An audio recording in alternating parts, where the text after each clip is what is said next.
그럼 지금부터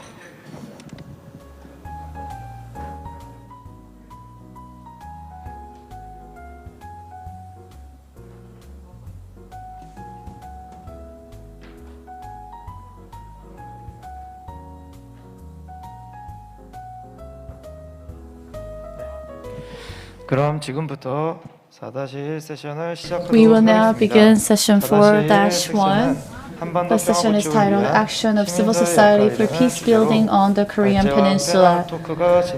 There will be presentations as well as panel discussion. The moderator for this session is Mr. Francis Dae-hoon Lee, Trans Education for Peace Institute Director at Peace Momo.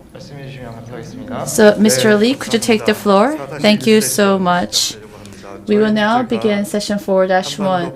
The topic for the session is Action of Civil Society for Peace Building on the Korean Peninsula. We have 4 presenters, 2 discussants, and together with the audience, we will conduct this session for the next 1.5 hours.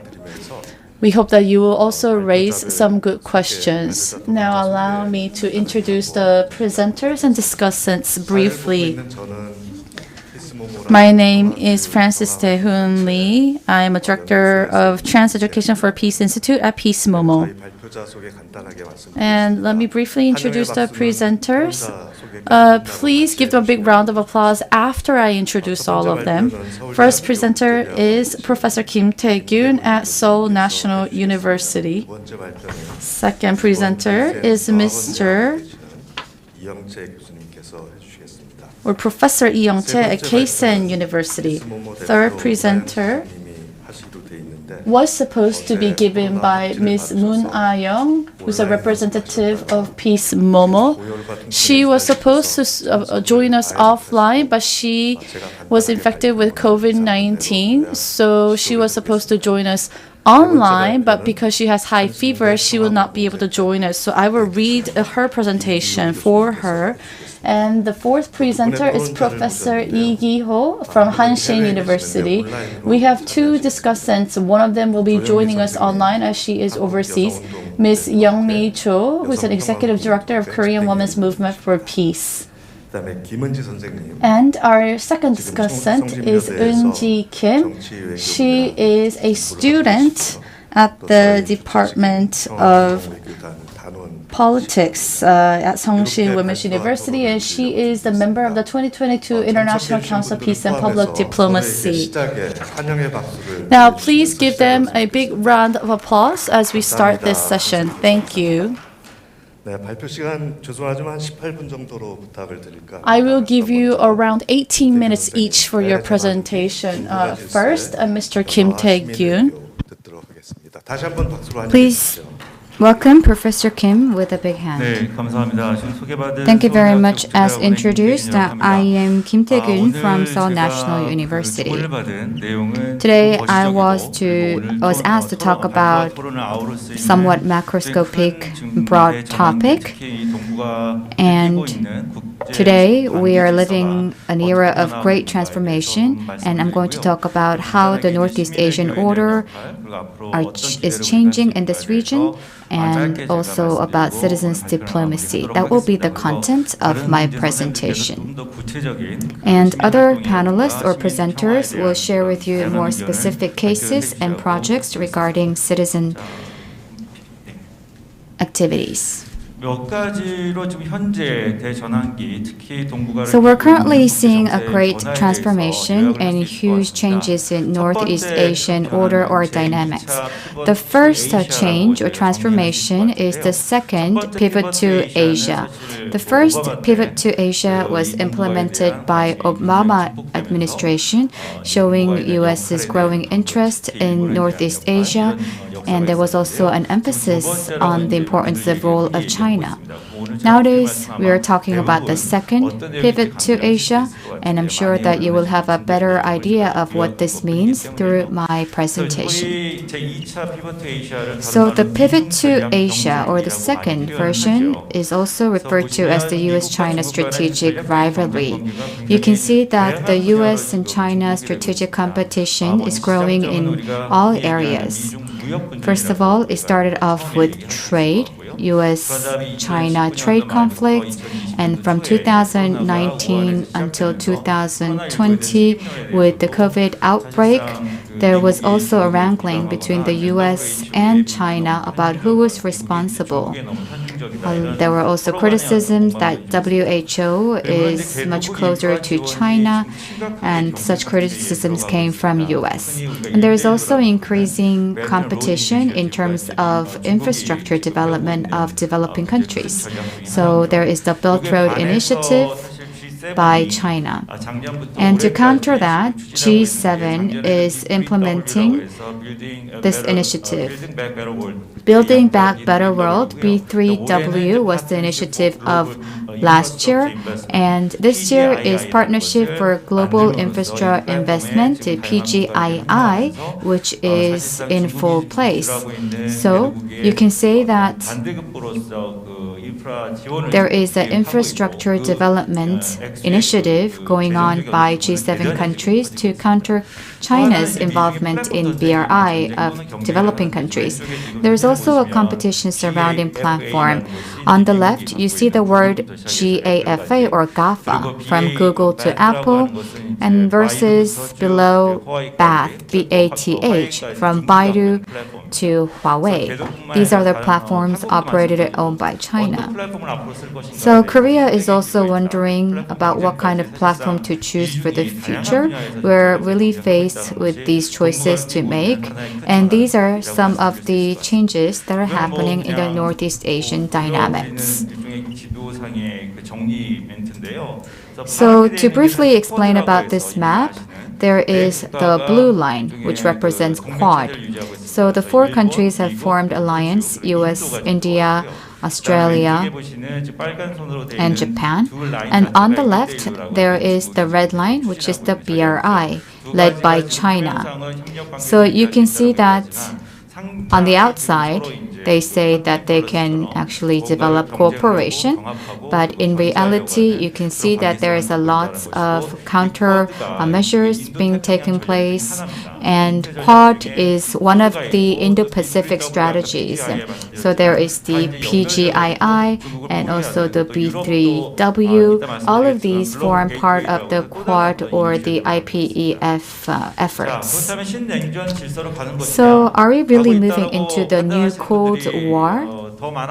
Is an important question. I think that a lot of people, a majority of people, are thinking that we're moving into this path. So briefly put,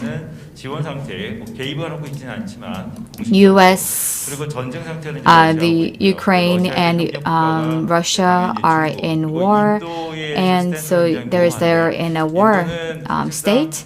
And there is also a cooperation between Russia and China and support a relationship between Ukraine and the US. And India is also part of Quad. And we are looking very much forward to the growing role of India in the global politics. So regarding the Russia-Ukraine war, there are lots of comments. For example, we say that the US global leadership has become weaker, and that has impacted the Russia's invasion of Ukraine. Majority of the responses said that. And if Russia wins, people believe that, especially 87.5% of the public thinks that China's military threat against Taiwan will grow. And there are people who also say that North Korea's military threat against South will grow. So a lot of people believe that we are indeed moving into the patterns of the Cold War of the past. So in this situation, how are the southern countries acting and responding?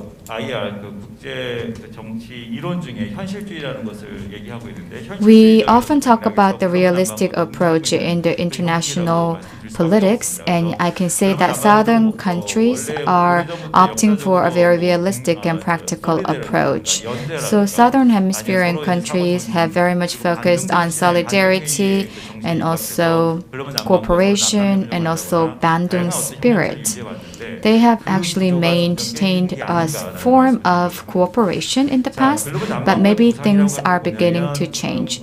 So when it comes to the emergence of global southern countries, so India is very much growing economically, and as for the India's Eastern policy and China's BRI policy, you can see that the southern countries are developing very much. So there is a challenge and also emergence and competition, all of these placing at the same time. But there are also reports that counter these arguments. It's because of COVID-19. Because COVID-19 failed to equally distribute vaccines, so the economic disparity has worsened, and the global crisis has many complex factors. And with the rising health concerns, it is moving on to food crisis, and all of this is very much related with development issues. So the world as a whole is delving deeper into the problems that could be encountered by southern countries. So this is the economic recovery, K-shaped economic recovery post COVID-19. So you can see the upward curve is presented by the advanced countries, and the downward curve is presented by the southern countries. So going forward, especially in Northeast Asia, how will the order of southern countries evolve? We believe that the economic development price disparity is becoming increasingly severe, and there's also intensifying hegemonic competition among southern countries, especially between China and India. They are cooperating at times and competing severely at times. So if you look at the dialogue below, China is leading BRI, Belt Road Initiative, and one of the biggest issue of BRI is the debt issue. So China is making many southern countries to invest in their infrastructure development or BRI initiative, and there are countries like Pakistan who filed for moratorium. Djibouti and Sri Lanka are some examples. So being indebted, debt is a very serious issue for these countries. So it is very important to promote a transparent infrastructure investment. And one of that argument made is by India. As I said, India is a very important member of Quad, and India is part of BRICS, and that is why it's collaborating with China, but it's also part of Quad. So how India views China will be a very important factor in determining the hegemonic competition among southern countries. India is participating in the Blue Dot Network, and B3W is also something that is initiated by, Global Gateway is initiated by Europe. So India also has a new southern policy vis-a-vis Asia. So India's role and India's action and India's interest in the future will be very important to watch. So in Korea, in our new southern policy, India was included. But with the new government and the abolishment of that policy, we have to have a look in the future as to what kind of relationship we will have with India. So before COVID, there was the BRI policy fully in place, and there were some very negative perspectives about that. So President Xi, every 3 to 4 years, has a conference with 50 or more African countries, and President Xi actually promised that he's going to alleviate or cancel debts of the debt-suffering countries. And 2 days ago, Prime Minister Kishida announced to provide 30 billion financial assistance to the Asian countries, African countries. And Korea also has this type of conference or consultative meeting with African countries. So as you can see, around the world, a lot of countries are working hard to have Africa as their partner countries. So this is briefly talking about China's BRI and vaccine diplomacy. So all of these dots on the map are related with the Belt Road Initiative, and a lot of massive investments are being made in these countries by China. So you can see that Chinese investment or BRI investment are also flowing into very high-risk countries. So that will increase the country's risk and also the country's indebtedness. How these countries and also China will help these countries recover from debt issues is an important factor to consider going forward. Now moving back to India. India has a lot of global consultative bodies, is at the center of many global consultative bodies. So India, although it may not wield a direct influence on U.S., it may wield partial influence into U.S. moves going forward. So that is why India is an important country to consider when we talk about the hegemonic competition in the Northeast Asian region.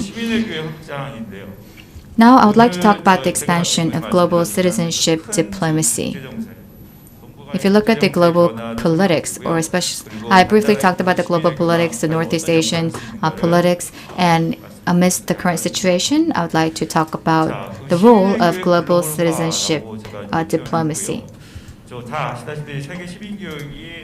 So global citizenship training or education is crucial, and there is a lot of competition and confrontation of powers in Northeast Asia, where these powers are very much divided into different alliances, and a lot of diplomatic efforts are very much focused on meeting and serving the interests of one's own country. But it is very important to promote citizenship or citizenship diplomacy in this region in order to address the incumbent issues. So we need a consultative body and a cooperation mechanism among citizens, and that is crucial. So the citizenship training or education can serve as the basis, but we have to seek solutions as to how to promote further cooperation. During the Moon's administration, we often talked about the public diplomacy. So if the public diplomacy is led by citizens, we can indeed see different forms of cooperation that are very much different from government-led. And I believe that these kind of good examples can be shared among different countries. So we're currently very much mired in high politics, and citizen or civil society is an alternative force that can really counter these high politics. So in order for that to happen, we need to expand the basis for collective action, collective sense of community, sense of belonging. And I think our other presenters will elaborate more on this topic later.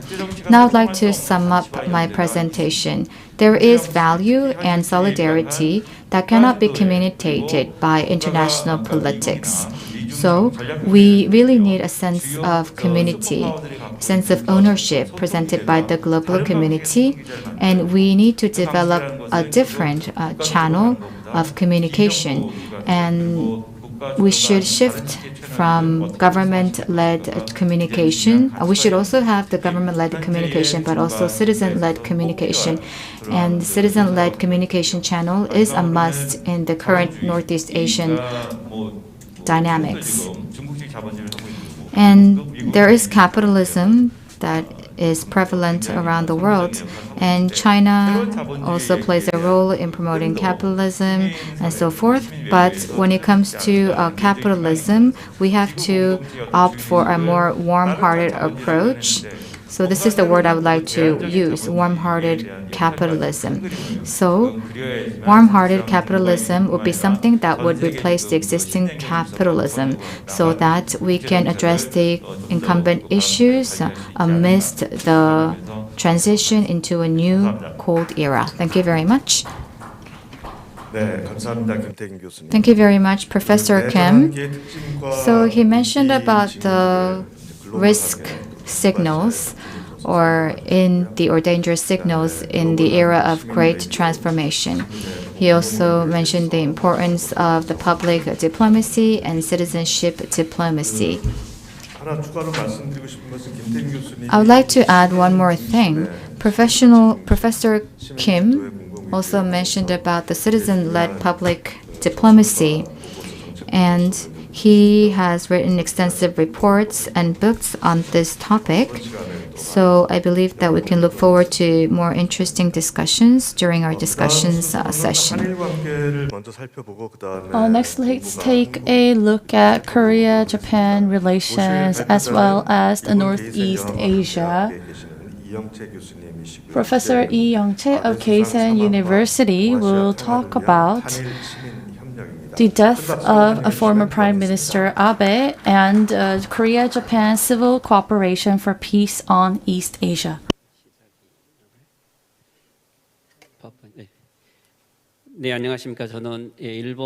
Hello. As introduced, my name is Lee Young-chae. I'm a professor at Keisen Women's University. It's been 25 years since I went to Japan, and I've been working at the university for about 15 years. So I'm actually here on a program together with the students. And it just so happened that the date of the program coincided with the date of the forum, so I'm able to attend here physically. And I appreciate that this forum is being held every year. I've always been interested in Korea-Japan relations as well as the solidarity between the people of Japan and Korea. There have been some rapid changes within Japan together with the assassination of former Prime Minister Abe, so let me talk about that. So I went to Japan back in 1998, 25 years ago.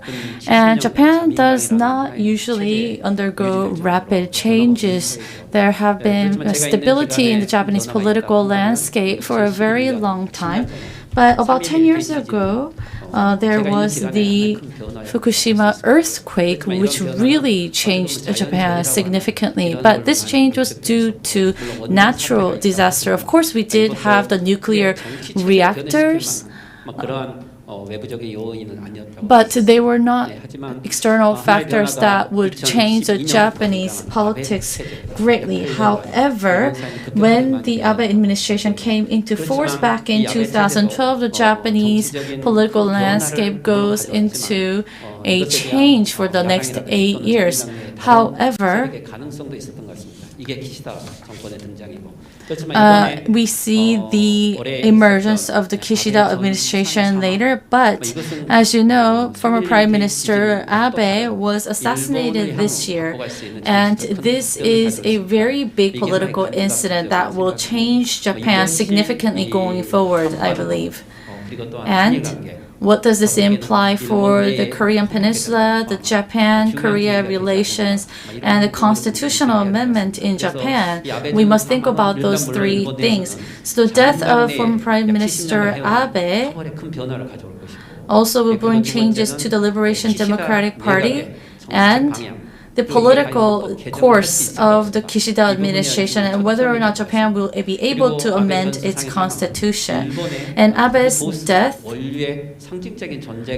he was a symbolic figure of these seasonal Japanese politicians, and whether this incident will exacerbate already stalled Japan-Korea relations, that is something that I've looked into, and I'm writing papers on them, and I'm also giving related lectures. So the Korean news outlets also made reports of Abe's assassination, but this incident is not only related to politics but also religious issues. And you know that the Unification Church is involved. The Unification Church actually emerged from Korea since the 1960s. But rather than a religious issue, let's take a look at political issues due to the assassination. The Abe era is over now, but how we will assess the past Abe administration will require interpretation on our part. There have been many changes during the Abe administration. So, for example, Japan had self-defense forces, but Japan actually wanted to grow a military power that would allow them to defend themselves even without amending the constitution. They were able to do so, but how come they want to amend the constitution now? The bureaucrats are leading the Japanese politics. There are among 300 students at the School of Law or Department of Law at Tokyo University go on to politics to become bureaucrats, and they are the pillars of Japanese politics. However, there have been great changes in the bureaucratic society during Abe administration, and they fabricated documents.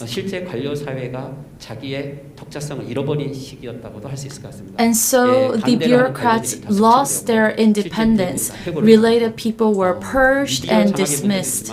There have been some issues with regards to media control, but bureaucrat control was rather more severe. And once administration changes, the faithful bureaucrats are the ones who have to take responsibility.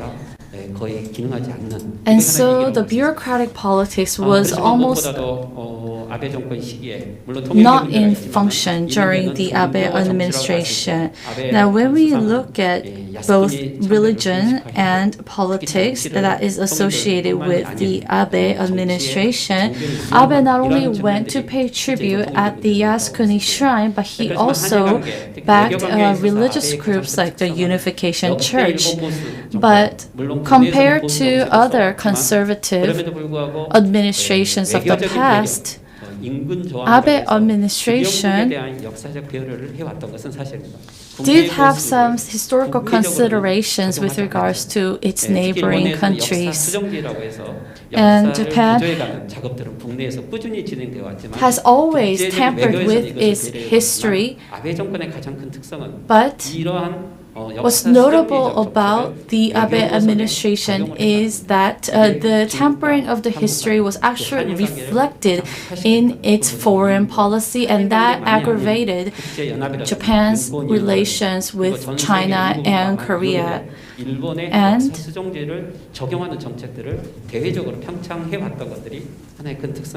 so that is one big difference between Abe administration and the previous administration. The previous administrations did not let their meddling with the historical affairs be involved in their foreign policies.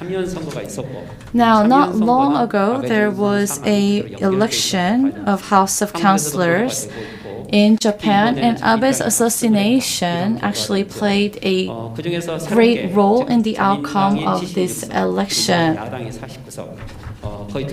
The Liberation Democratic Party won 76 seats in the House of Councillors, which is twice more than the seats that is won by the opposition party. And those who wish to amend the constitution is taking up the majority of the seats in the Congress. So now the condition is favorable for a constitutional amendment. However, if you look at the actual outcome of the election, the Liberation Democratic Party actually won more seats than it did before, but the Democratic Party did not. It's the same for the Japan Communist Party as well. The opposition parties in total were unable to win 50% or more seats in the Japan Congress. They actually sent out this message to not only the conservative parties across Japan, but also the Japanese public that without constitutional amendment, Japan would face a crisis.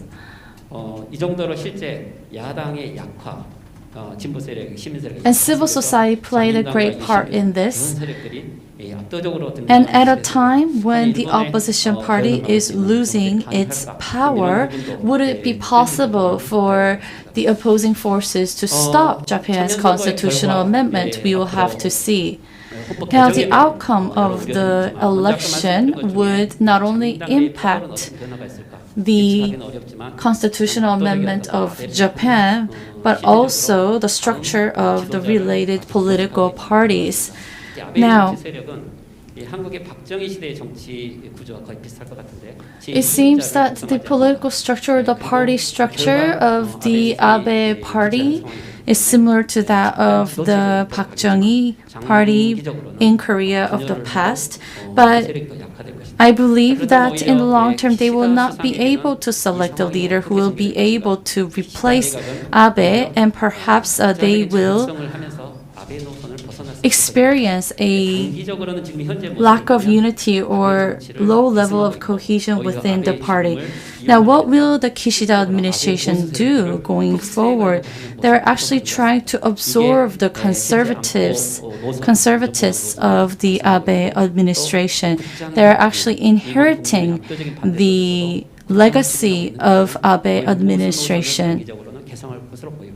And so in the short term, they will continue to inherit the conservative spirit. But going forward in the mid to long term, Kishida will try to form his own independent route. But will this independent route lead to Japan's constitutional amendment, or will this weaken Japan's relationship with other countries in Northeast Asia? We will have to see. Now, if you look at the public poll after the election, up until 2021, the security assurance was low in terms of its priority, but now the priority of security assurance has become high.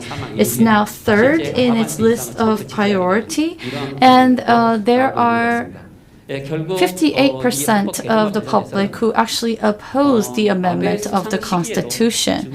Even during Abe's term, there were a time when his supporters took up more than 50% of the seats in the Congress. Nevertheless, the constitutional amendment did not take place. But the LDP might see the situation become a bit more favorable for them. But the domestic sense of crisis has risen due to Abe's assassination, and together with external circumstances like the Russia-Ukraine war, the surroundings are changing for the constitutional amendment. And if Kishida administration does not seize the opportunity for the next 3 years, it will not be able to amend the constitution. So we will have to watch the next 3 years with alert. Now let's take a look at what age group in Japan supported the LDP during the elections. The teens and the people in their 20s, an overwhelming number of them supported the LDP, and also the seniors who are over the age of 60 supported LDP. So while they do have their generational differences, they support the same party, but it seems that people in their 10s and 20s do not see the LDP as conservative parties, but they believe that Social Democratic Party or the Communist Party are more of a communist, where the Japan Innovative Party and the LDP Party are more progressive and sophisticated.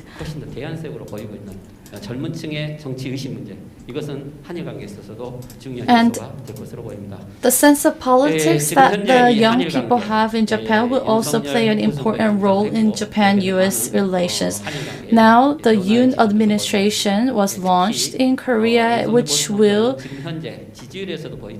have an impact on Japan-Korea influence. The public support for Yoon administration is fairly low in Korea at the moment, and it will be very difficult for the administration to raise this figure at any time.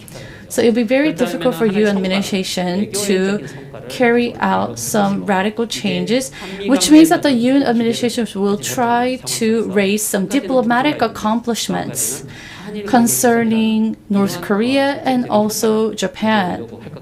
They will try to come up with some effective policies to improve Japan-Korea relations. Unlike the Moon administration, the conservatist party is very much willing to improve its relations with Japan. How should we go about interpreting this? After the assassination of Japan, public support for constitutional amendment has risen, but there will still be a significant portion of people who will oppose the idea. Nevertheless, the LDP is strongly pursuing constitutional amendment. So Kishida, for the first time, created a constitutional amendment committee, and 한국에 제가 직접 소개한 첫 하나의 사례로 일본 회의라고 하는 이 정치 우익 세력이 있는데 there is a political force called a political association, but they actually 실험본부로 바꿨고 이 조직과 함께 아베 전 수상은 전국을 돌면서 began operating a body or entity called headquarters to realize constitutional amendment in Japan. And once constitutional amendment does become realized,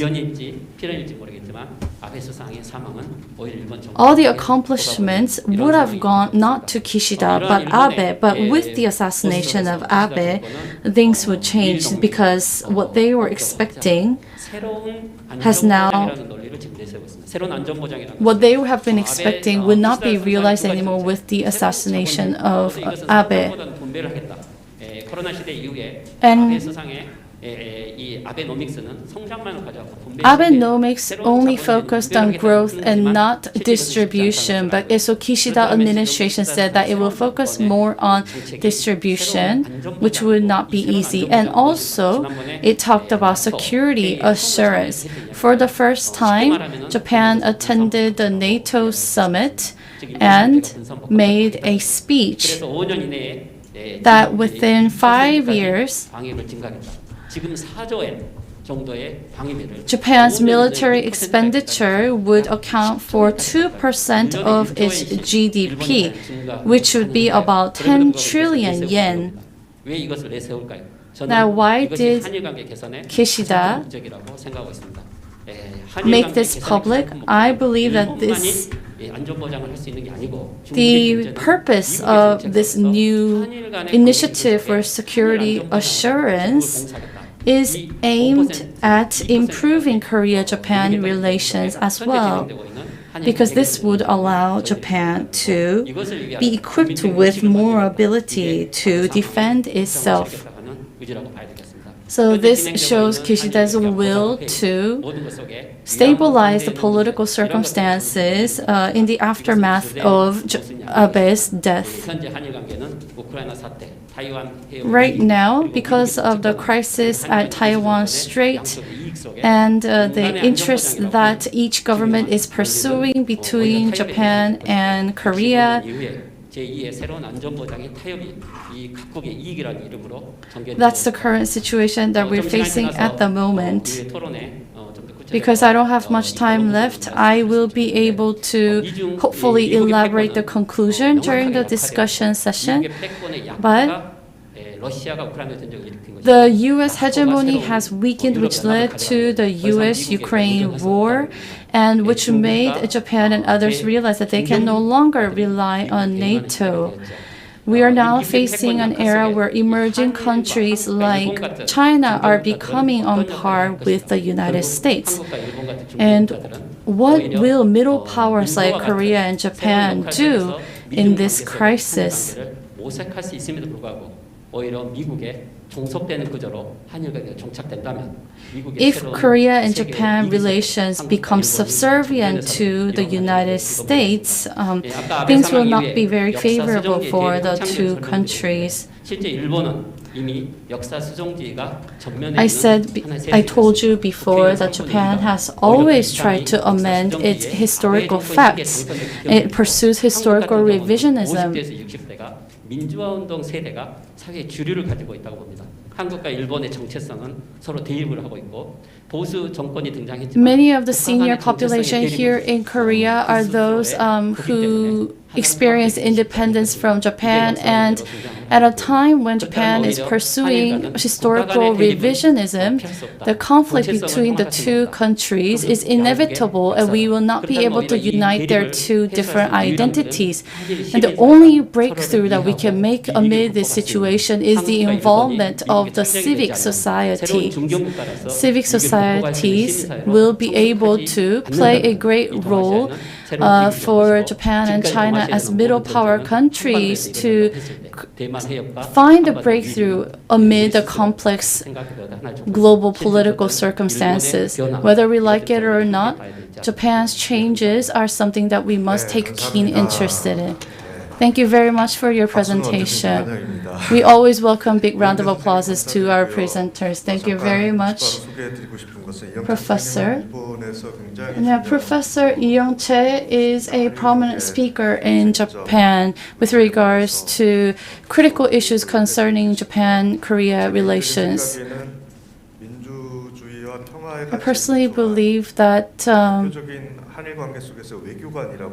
he is a diplomat pursuing peace and prosperity in terms of Korea-Japan relations. So we appreciate the efforts that he's been doing. So with regards to the new arms race that the Kishida administration is pursuing, I have great fears about them because they can change the landscape of Northeast Asia. So thank you so much for your insightful presentation. 이기호 선생님 모실 예정이고요. 한신대에 계시고 평화공공센터를 운영하고 계시면서 오늘 주제는 남북교류와 협력을 위한 지방자치단체 역할, 시민사회 거버넌스인데 저 이기호 선생님의 글과 실천을 보면은 I'm going to introduce to you Professor Lee Gi-yo of Hanshin University. So I am reminded of this keyword, from local to global and localization within globalization. So I would like to now invite Professor Lee to take the floor. Hello, as introduced, I am Lee Gi-yo from Hanshin University. So this is not an academic conference, it's a forum. So I hope that it will serve as an opportunity for us to do some brainstorming together and also exchange views. So I would like to base my remarks on the two previous presentations. So Professor Kim summarized about the global and Northeast Asian international or global politics, and Professor Lee talked about the changes that are happening in Japan following the assassination of Prime Minister Abe. So what is important at this point to note is the failure of states. And these failed states, in order for them to return as active players, I believe that, as our previous speaker said, we need like IPEF, Indo-Pacific Economic Framework, or many different initiatives. And that is what we're witnessing today. And BRI is one of those efforts. And also the Prime Minister Abe, Kishida government, also the constitutional amendments, all of them are very much related to how to revive the power of the nation.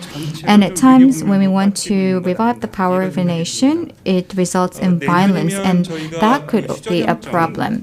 So next year, actually, I can give a one-semester lecture with only this one slide.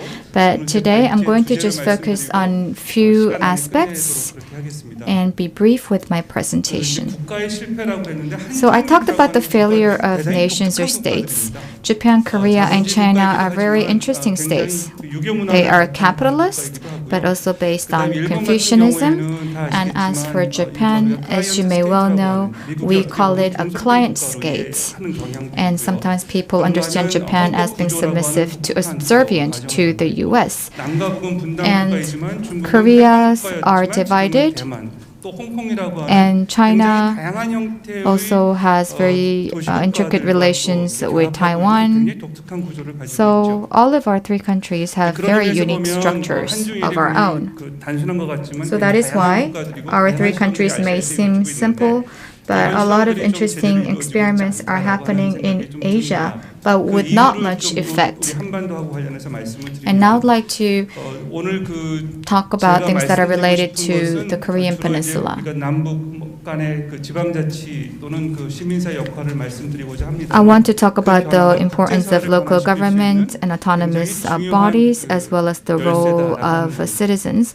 But these are the important drivers of the global dynamics. So at the top, it is the international, inter-Korean incidents and milestones, and at the bottom is the global milestones. So next year we celebrate the 70th anniversary of Armistice Agreement, and it is also the 100th anniversary of the Kwangdong earthquake, great earthquake. So 정전협정에 참여했던 동북아에서의 그 다자 간의 합의를 했던 경험이 딱 한 번밖에 없어요. There was one time when we had a multilateral agreement regarding this armistice agreement. So there is the September 19th joint statement that was adopted. And that is the only statement that talks about creating a multinational platform in terms of security. And at the top, you see different milestones. So in 2000, there is the June 15th joint statement, and there was an important milestone in 1999. So all of these milestones were achieved thanks to the democratization that happened in Korea. It was very difficult to expect all of these milestones to happen. So democratization and the improvement of inter-Korean relations are very much related. Now, let me talk about the main content of my presentation. So first of all, democratization and also the peaceful unification of the Korean Peninsula pursued by the citizens used to be a very important principle in Korea since the past, but it's very difficult to see this principle being kept alive these days. And the second aspect is that the local governments or local autonomous, actually it's not local government, it's local autonomous units as well as local governments. So the local governments, local autonomous bodies and local civil societies can cooperate and can contribute to promoting inter-Korean relations.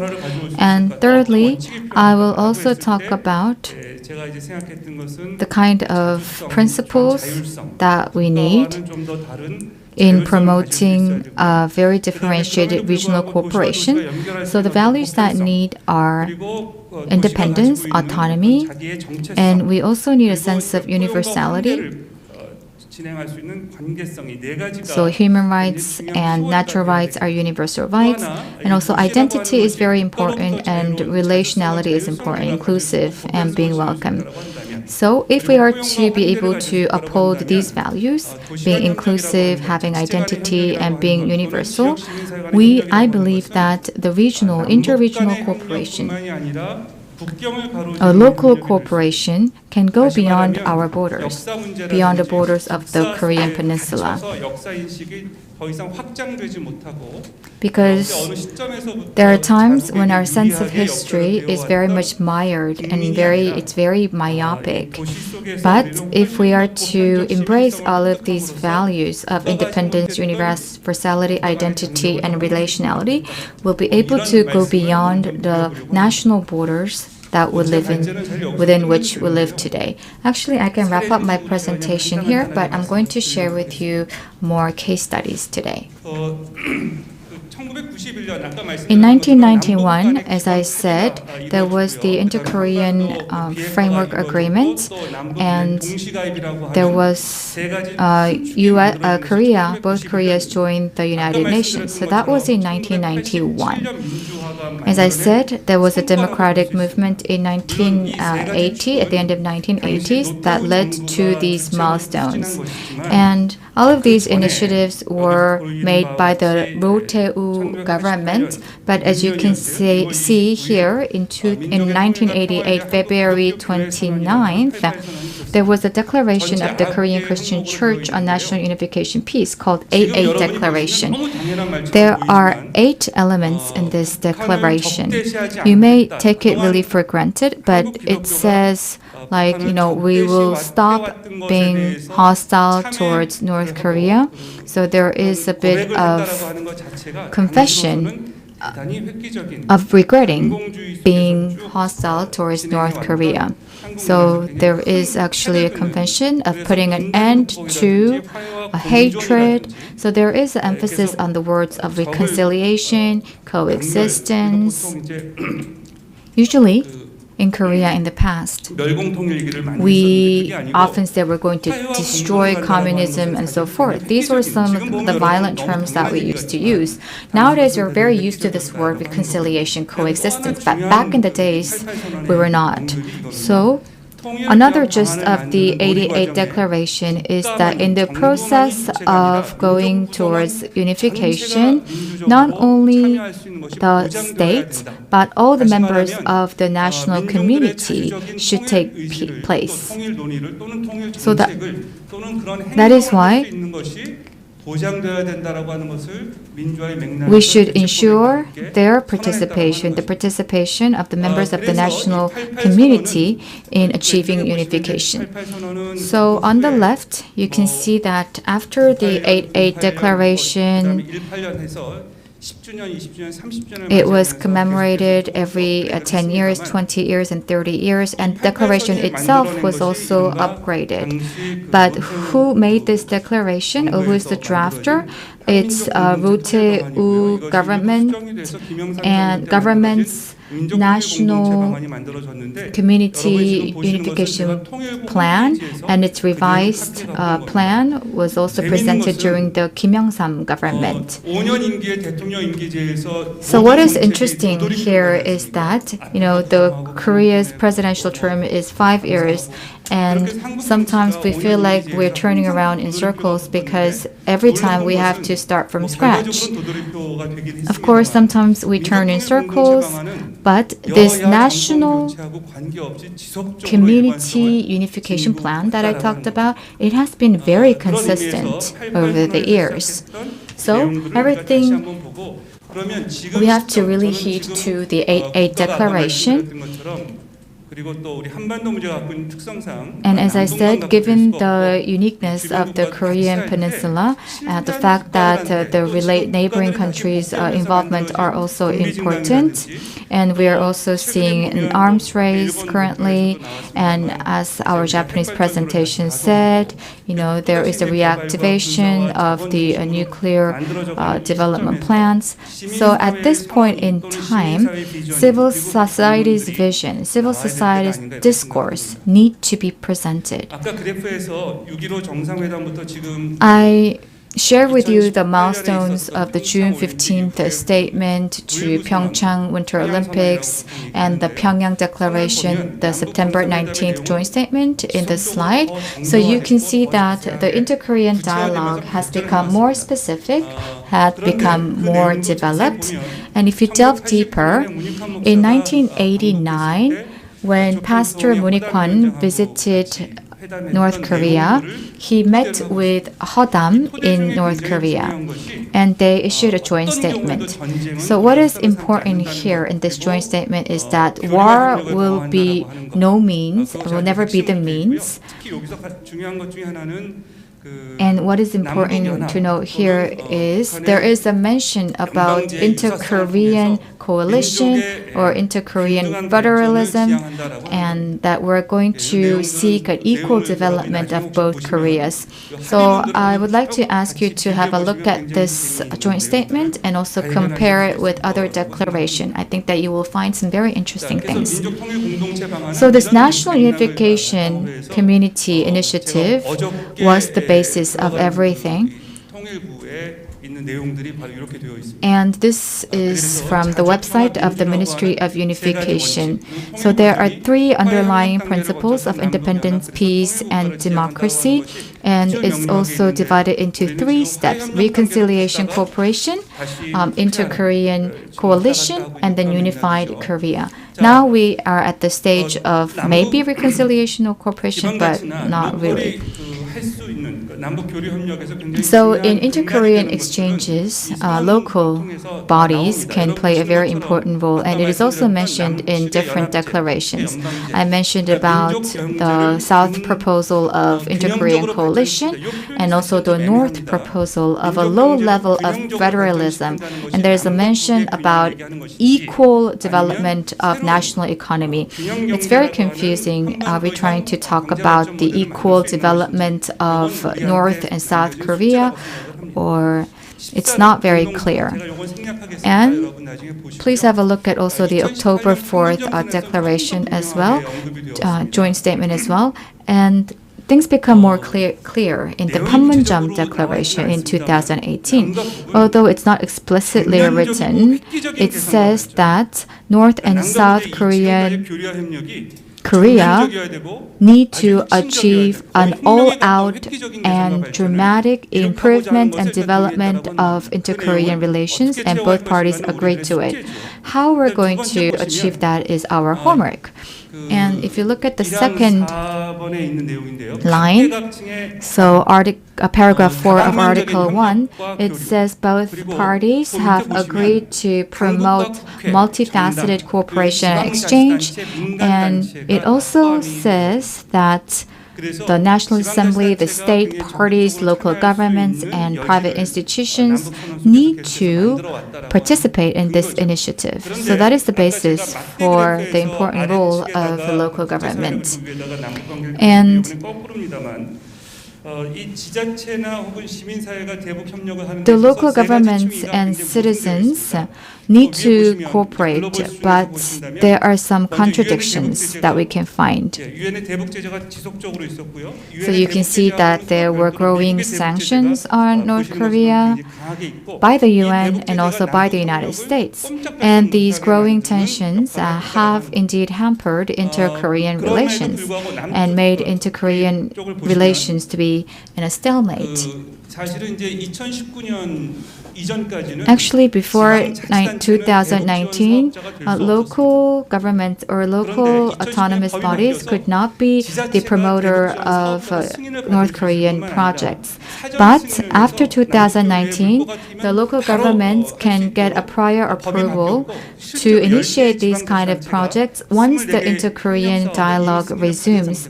And 10 local governments have already received prior approval of projects in 24 projects to this day.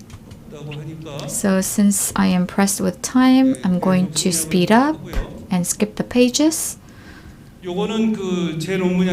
This is not my paper, but paper by Professor Baek Il-soon.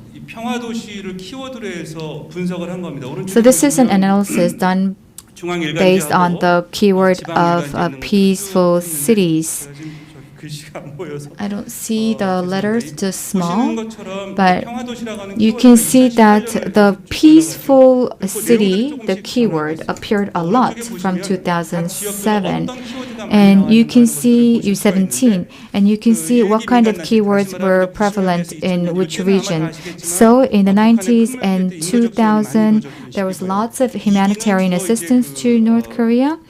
And in the second step phase, it's after the summit, And the third round is after 2018, where the local governments actively promoted peaceful cities. So peaceful city was barely mentioned in the past, but nowadays we often talk about this word peaceful city. 2018년 이전부터도 물론 있었습니다. 제가 여기서 하나 여러분들한테 그냥 넘어간 것 중에 하나는 I would like to mention one more thing that I skipped before.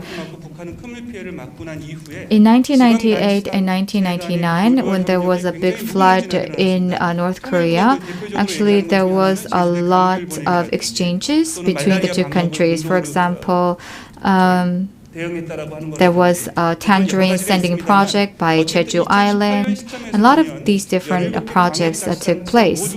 And in 2018, you can see that by 2018, a lot of provincial governments have announced a decree or ordinance on inter-Korean cooperation and exchanges. So you can see the date of enactment, and you can also see the responsible agencies or units. So you can see that it is not easy for just one individual to achieve some grateful achievements, but we need the entire city or province to work together. So this is a magazine called Life in Social Solution Media. And in this magazine, they dealt in a series of articles about the kind of inter-Korean cooperation model that we can have.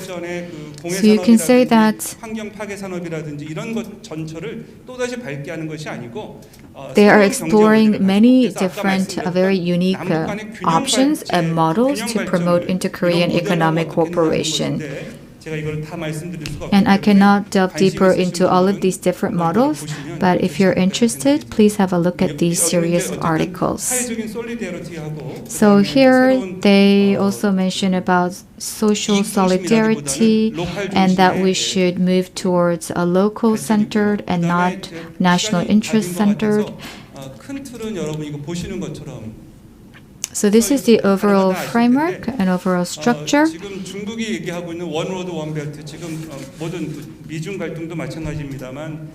So China is currently pursuing BRI, Belt Road Initiative, and it is very much based on big nation theory. A lot of countries are pursuing big nation theory, but we should really move towards a small nation theory. And we have to dismantle barriers that stand upright between different cities. I think that some few slides are missing, but I would like to wrap up my presentation here. Thank you very much. I apologize for this limited time. And one thing to highlight from your presentation is that you mentioned about the importance of the citizen participation and also setting the right keyword. And according to Professor Lee's analysis, it seems like that the peaceful cities and that keyword has indeed helped to also improve inter-Korean relations. And now I would like to move on to Moon Ah-young. She was not able to be here because of COVID-19, so I would just like to give you a short summary of her presentation. So I will do my best to summarize this into 2 to 3 minutes. The title is Korea's Division, Climate Change, and Failure of Security. Now, failure of security, so that's part of the presentation title. Now, at the beginning of her presentation, she said that since the end of 2020, the global military spending has increased significantly. And what's interesting is that this is happening at a time when there is a global GDP decline. And to send an alarm with regards to this trend, many reports related to these issues have been published. And one important message that this report delivers is that the military spending rise actually is related to violence experienced by half of the world's poor. And 걱정할 수밖에 없는 구조적인 there is a structural, cultural, 세력 갈등적인 요인이 economical 강조해주고 있고 elements that actually play a role in this increase of violence experienced by the poor. And she also cited many reports to say that climate change actually leads to crisis in people's livelihoods, such as gap in wealth and also security issues. So we need to approach security issues from a different point of view. 적이 없는 공동 안보론을 And we also need to pursue a theory or refer to the theory of common security where there is no enemy. An arms race not only has 굉장히 violent influence, but it also 이게 SDG contributes greatly to carbon emissions. 각국 정부의 감시 차원에서 제외돼 있다.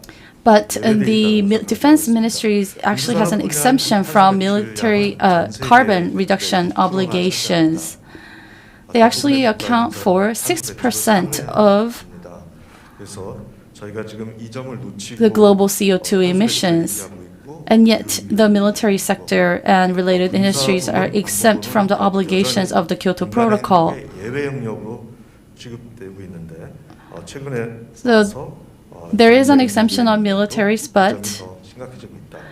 there is a growing concern over this issue because of raising security threats. 종합적으로 여러 각도에서 현대 So, we will have to 안전을 보장한다는 것은 무엇이어야 된다. think about in many different ways what should it be to ensure the safety of the people. 안보 기관 중심의 안보 보장이 실패했다는 것을 인정해야 Because 된다는 we need to recognize, maybe time has come for us to recognize that safety or security assurance based on traditional ways has failed.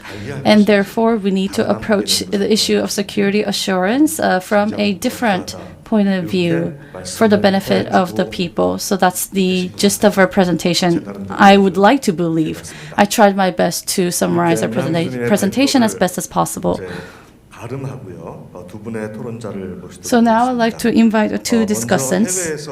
First, there is someone joining us from overseas, Ms. Cho Young-mi. We do not have much time left, so I'm going to have to give you about 7 to 8 minutes each. I ask for your understanding. Ms. Cho Young-mi, Executive Director of Korea Women's Movement for Peace. Would you please speak? Hello everyone, I am Ju Young-mi. Can you hear me? 네네. 저는 지금 독일의 칼스루에 있어요. I'm currently in Karlsruhe in Germany. 울려서 제 목소리를 제가 막 울리면서 들리고 I am hearing a lot of echoing and howling right now, but I will continue anyways. So I was actually somewhere below Munich, and I took a 7-hour train to come to Karlsruhe, and I spent the night, and it is 4 a.m. right now. 여러 가지 지금 현재의 그 정치적 격변기라든지 전략적 협력 분방 So I've heard with great interest the different presentations about the great transformation that we're living in and the important role of citizenship in promoting inter-Korean relations. And with the return of the neoconservative governments, we are seeing a buildup of arms race. So in this situation, we feel all the more that the citizens' role and citizens' role is very important. And one thing I would like to add now here is that with the return of many conservative governments around the world, there is a dissonance between the existing history as well as the future vision. That is the case for Korea and Japan. And Professor Lee also mentioned about the violence of states, but there is also an abuse of the democratic power or democracy that we're witnessing increasingly around the world. And following the infectious disease crisis, now we are also seeing a food crisis. And I think that amidst all of these disasters, it helped to also grow the bias among many different people. And there is a clear distinction between my group and your group, and there is an endless solidarity and endless welcome given to my group, but we tend to ostracize the other groups. So we are currently aggravating the disparity. But even though we're living in this situation, and even though the international dynamics are favoring national interest, we have to continue to serve the public good and promote the public value and make practical efforts to that end. And I think that was the common thread across all of our presenters. And we're living in the age of uncertainty, and that is why risks are increasing and uncertainties are increasing, but we have to look in the long haul. We have to seek not the short-term interest, but also long-term interest, and we have to look at what kind of cooperation we can promote. So I think that we have to redefine what democracy is about.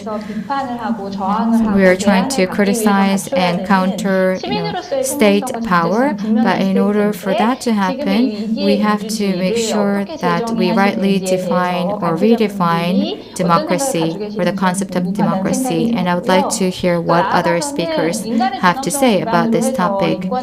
And we have to value human dignity, and also we have to promote non-discrimination against humans but also non-humans. We have to make sure that we ensure equal participation in every part of our society, and it is up to us to develop more specific roadmap and solutions to that end. And there are also cases around the world, very totalitarian states that violate human rights, and this issue is something that we need to address at Korea level but also at the international global level. So I would like to know what kind of solutions that our presenters can give regarding this topic. While listening to our four presenters with extensive knowledge and experience, I learned a lot of things. And I think we also have to think about how to redefine the status or the role of Korea in the future. Because Korea has always been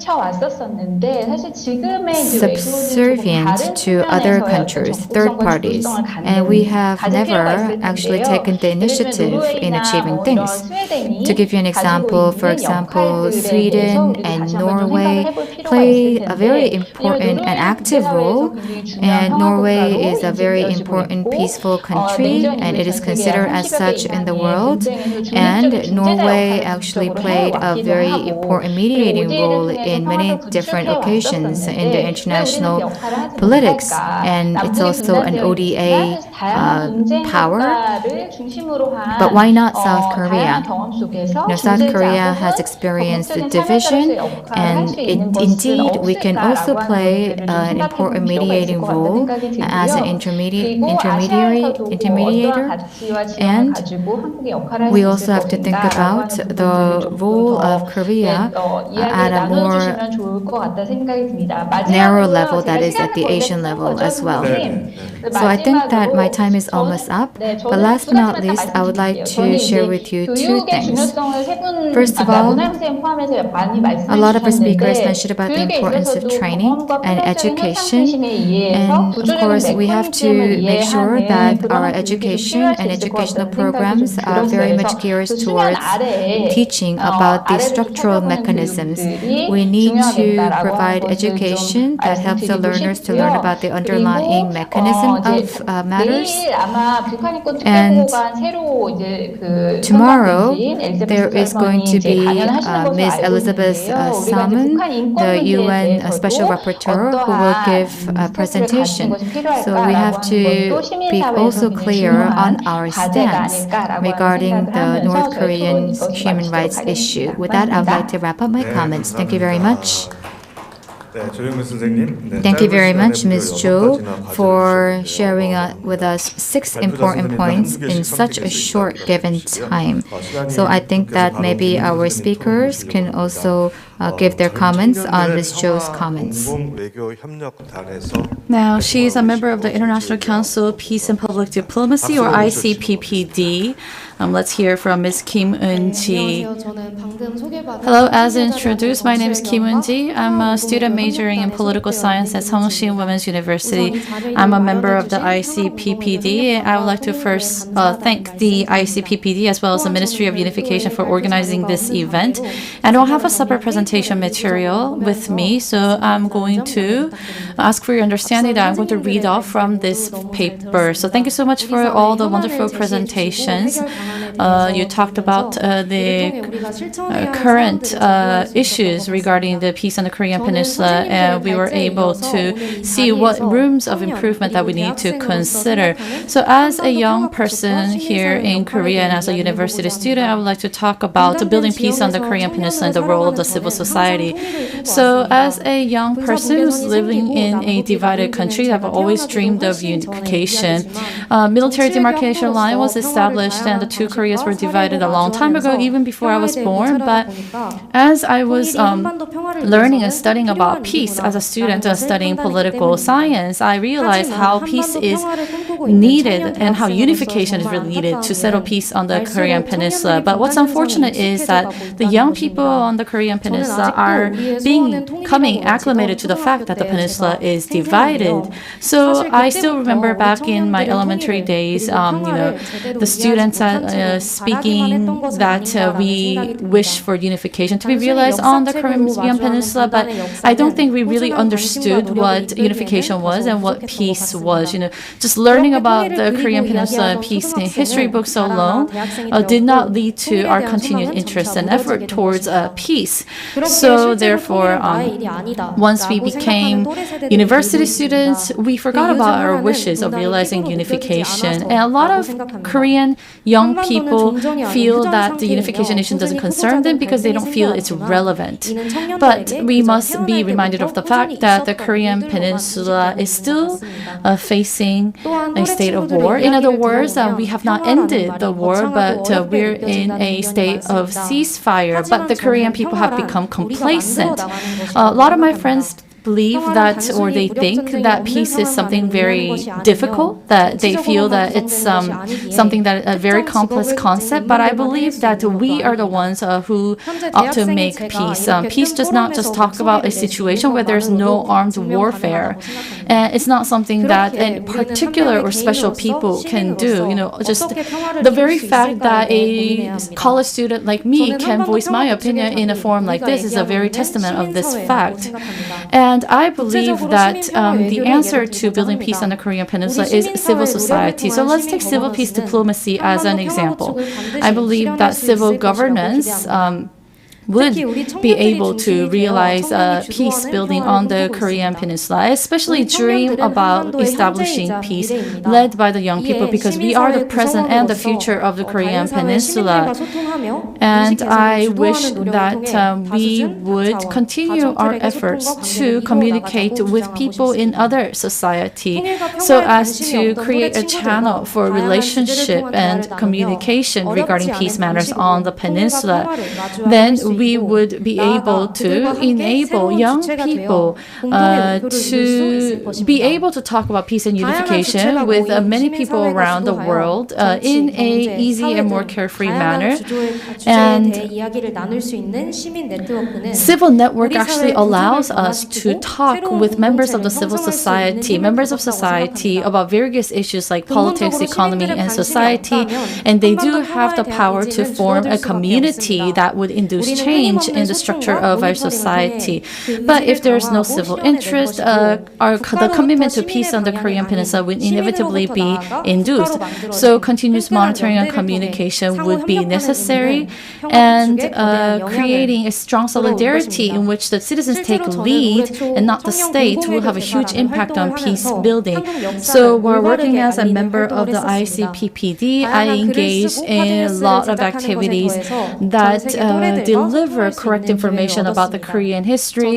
We wrote articles, we created card news and so on so as to communicate with our peers across the world. And we made various efforts to raise their understanding and interest in Korea's history and peace. And even though we did not actually meet or talk face to face, we were able to unite and communicate. And this is a very strength and advantage of civil society. We can lead great changes with the smallest movement. And before I end, I would like to say that we must pay more attention to prevent young children who will eventually grow up as young adults from becoming independent to peace on the Korean Peninsula. They ought to never think that this phenomenon of peninsula division is a part of our daily life, and that we all should make efforts towards building peace on the Korean Peninsula. I still have high hopes that peace can indeed take root on the peninsula, and I wish to exert my utmost efforts to this end. I want to give a positive influence to people around me and become a leader who can contribute to creating a better society. And that is precisely why I'm active as a member of the ICPPD. The ICPPD enables its members to go to various sites related to peace on Korean Peninsula, write articles, and visit places like DMZ and Panmunjom. And being able to meet my peers who are actually interested in peace and diplomacy through ICPPD was a special experience, and this is all thanks to the civil society network. The members of the ICPPD are highly motivated to create peace on the Korean Peninsula. During the remaining of our term as a member of the ICPPD, we will exert our utmost efforts to become more unified in building peace on the peninsula. So today's experience was very special. It allowed me to look at society from a broader point of view, and for me to find more ways to be able to resolve social issues. And I hope that we will, going forward, be able to see each other at a later time so as to work together to establish and build peace on the Korean Peninsula. Thank you very much, Ms. Kim Eun-ji. She has given us a clear message as a member of the ICPPD, and we are taking questions online, but I do not see any questions submitted by the online participants. So because we don't have any questions, I'm going to have to lead a Q&A session and also the further discussion session based on the questions that we received from you, the discussants, in advance, and also based on your presentations as well. Maybe we could go in the same order? 네, 감사합니다. 특히 토론자 두 분 선생님 너무 감사드리고요. Thank you very much. Thank you, our two panelists. I would like to mention two things briefly. So, democracy in crisis and citizens' participation and the failure of states and failure of markets are what we're talking about. As capital and also power go hand in hand, we end to see failure. And we say that civil society is an alternative option. Can it really be an alternative option? We have to ask a fundamental question. So there is also a discussion about the civil society being a voluntary failure. So the first mission that we have to undertake is how we're going to create our internal alternative forces and enhance their capability. How to do capacity building of these internal forces.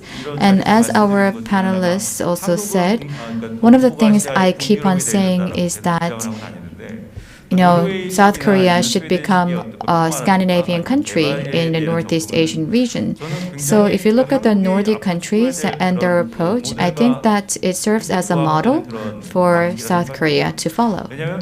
Because if you look at Nordic countries, they experienced colonialism, they were once weak powers, and of course there was, oil coming out from the North Arctic Sea and so forth, and there were some changes that happened along the way. But if you look at broadly, they also went through the similar historical path of Korea or the Korean Peninsula. So we have to actively promote SDG, and the peace presented by the civil society of Korea should not be just limited to the Korean Peninsula. It should be a peace that could be shared around the world. So we have to continue to create peace on the Korean Peninsula and to promote the fact that this peace on the Korean Peninsula can be also aligned with the global peace. That is the path of the civil society of Korea to take. Thank you. 제 태블릿으로는 질문이 안 들어왔는데 I think that there are no questions coming in in my tablet, but I think there are two questions from the floor here. So maybe we can entertain the questions first. So 의견 발표 오경진 선생님이신가요? 네. I think Ms. 오경진 네, 가급적 간략하게. 오경진 is going to ask a brief question. 지금까지 발제해 주셔서 Thank you very much for your your presentation and discussions. 제가 궁금한 것은 이제 현 정부의 대북 정책 기조에서 I would like to know the following thing. You mentioned about the role of civil society in light of the current government's policy. So how can we further promote the civil society's participation? Professor Mr. Lee. 이교 선생님 잘 부탁드리고요. 두 번째 Professor Lee. 네, 해주시면 고맙겠습니다. 성함도 Next question. Can you please identify yourself with your name? 안녕하세요. 박다원입니다. Hello, my name is Park Da-won. 저는 한일 관계 개선을 So, 발제해주신 이영채 I have a question to Professor Lee Young-chae, who gave his presentation on Korea-Japan relations.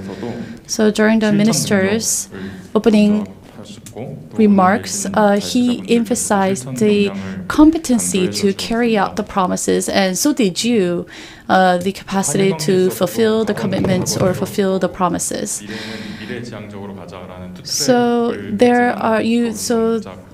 people suggest two-track ways in approaching Japan, that the past is past, but we should also go towards the future in a future-oriented way. But we do still know that the historical issue is still linked with Korea-Japan relations.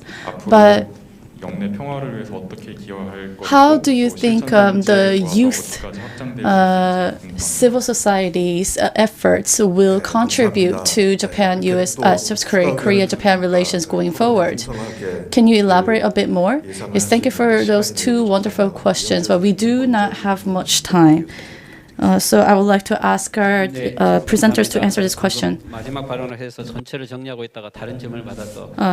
Thank you very much for your question. It was a very excellent question.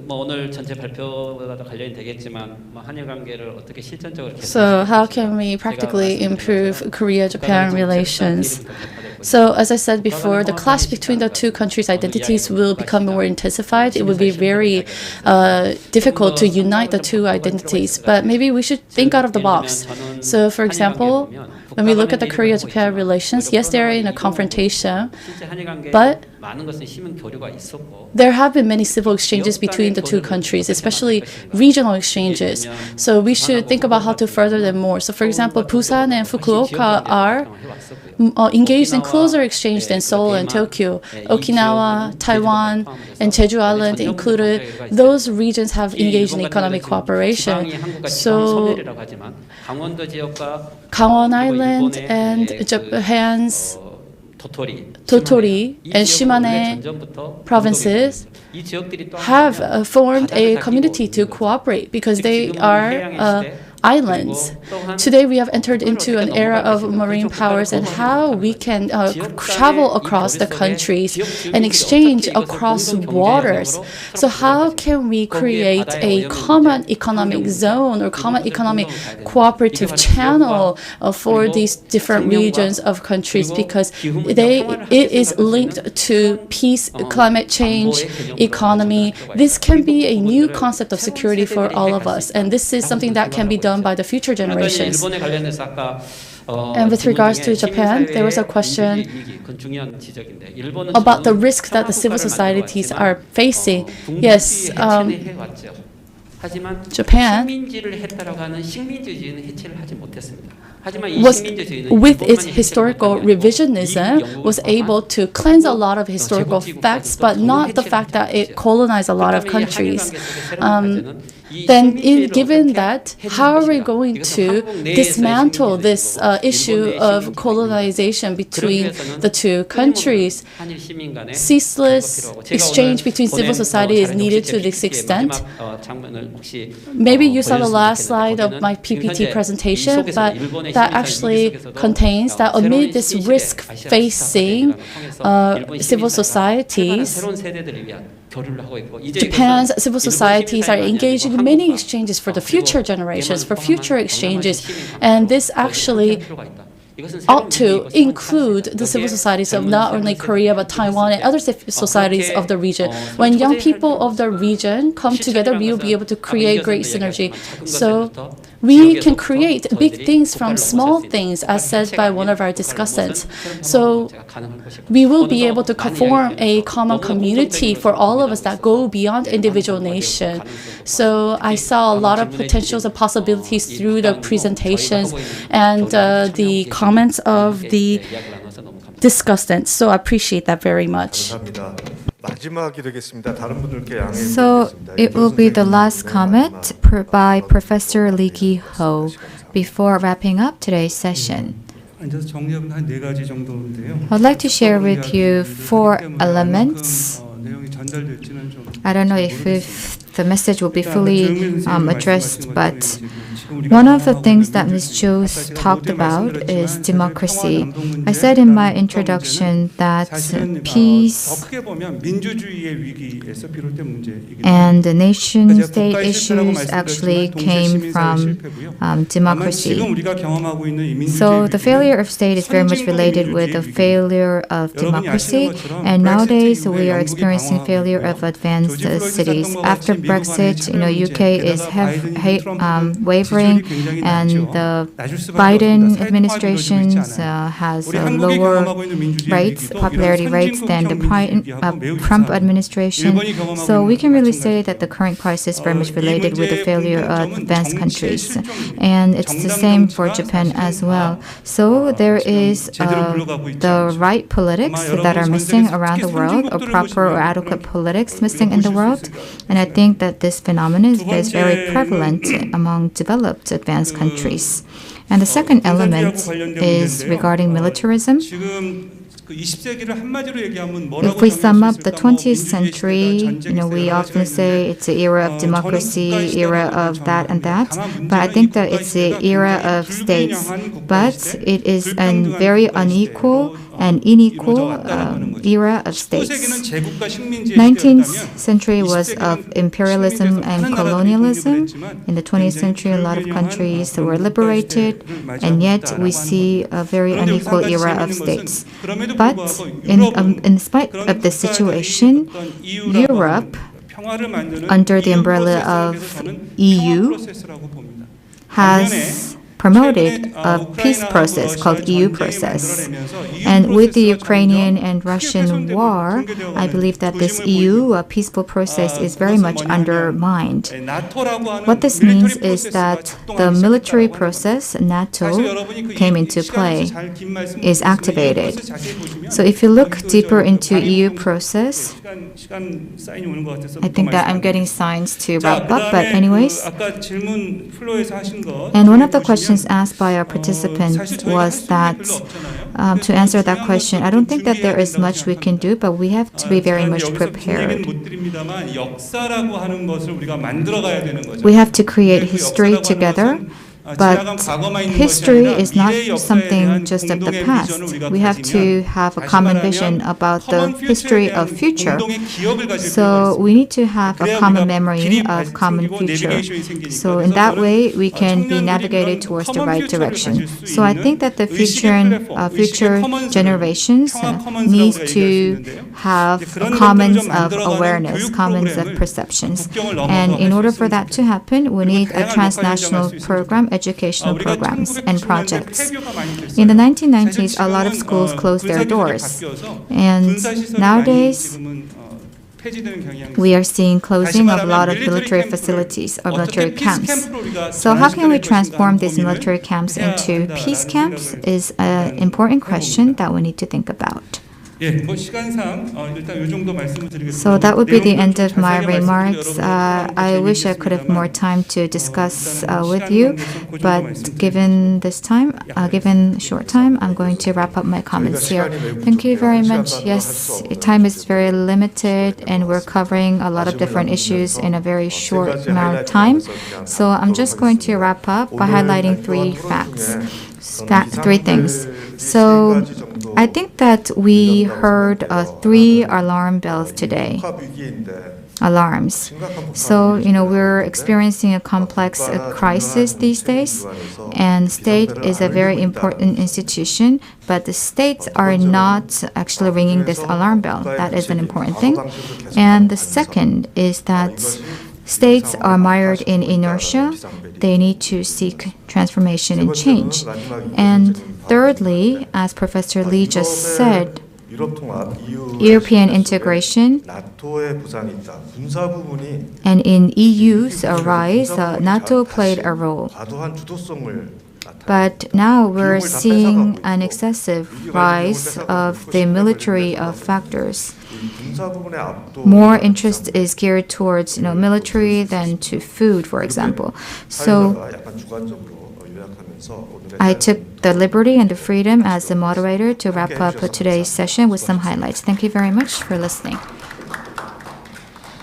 Thank you very much, everyone. Now we're going to end the session 4-1. The next session will begin at 1:30 p.m. Please take your seats 10 minutes before the session. Thank you.